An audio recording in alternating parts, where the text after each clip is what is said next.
అనుకున్న పని చేయకపోతే నాకు నిద్ర పట్టదు. ఫస్ట్ ఆఫ్ ఆల్ నేను ఏదనుకున్నా అది కంప్లీట్ చేయాలి. అందులో భాగంగానే ఇవన్నీ కంప్లీట్ చేశాను. మన 4 AM వేకప్ ఛాలెంజ్ ఈ రోజుకి 105 రోజులు అయింది. సో మన వీడియోలు స్టార్ట్ చేసి 260 డేస్ అయిపోయింది. సో మనం ఒంటి పూట భోజనం స్టార్ట్ చేసి 3 డేస్ అయింది. సో లాస్ట్ ఫైనల్ గా ఏంటంటే December 26 కల్లా నేను 70 kgలకు రావడమే నా ఫోకస్. నమస్తే అందరికి. ఈ రోజు డే 261. సో మార్నింగ్ లేస్తాం, 4 o'clock లేస్తాం. లేచిన తర్వాత చియా సీడ్స్ లేదా సబ్జా సీడ్స్ సోక్ చేసినాయి చూస్తున్నారు కదా, ఇవి తీసుకుంటాం. ఇవి తీసుకున్న తర్వాత మనం ప్లాట్ఫామ్ మీదకి పోయి 5 to 10 స్టెప్స్ చేస్తాం. అది కంప్లీట్ అయిపోయిన తర్వాత ఇంటికి వెళ్ళిన తర్వాత ఎంటీ స్టమక్ లో ఫ్రెష్ అప్ అయిన తర్వాత మనం కీరా ఒకటి పీల్ తీయకుండా తొక్క తీయకుండా తింటాం. అది కంప్లీట్ అయిపోయిన తర్వాత 15 to 20 minutes గ్యాప్ తర్వాత 2 eggs తీసుకుంటాము. అది కంప్లీట్ అయిపోయిన తర్వాత మనం చేసేది స్ప్రౌట్స్ చూస్తున్నారు కదా, స్ప్రౌట్స్ తీసుకుంటాము. ఇవి రాత్రి సోక్ చేసినవి స్టీమ్ చేస్తాను. వీటితో పాటు మనం ఈ రోజు స్వీట్ పొటాటో తీసుకున్నాం. స్వీట్ పొటాటోతో పాటు మనం ఇంకోటి తీసుకున్నాం అంటే 2 అరటి పండ్లు తీసుకున్నాము.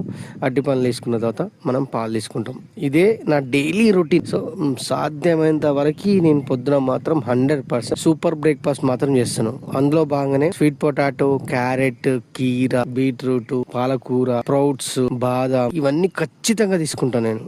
ఎగ్స్ ఇవి రోజు అలవాటు అయిపోయినాయి. సో మీరు వీలైతే మీరు ట్రై చేయండి. మీరేం తింటారో పొద్దున కామెంట్ చేయండి నా కామెంట్ బాక్స్ లో. సో మళ్ళీ ప్రతిరోజు నేను మీకు అప్డేట్ ఇస్తూనే ఉంటా. మీ వీలైతే కామెంట్ చేయండి, లేకపోతే లైక్ చేయండి, మీ ఇష్టం. నేను మాత్రం వీడియోలు మాత్రం ఆపను. Love you all. మళ్ళీ రేపు కలుద్దాం.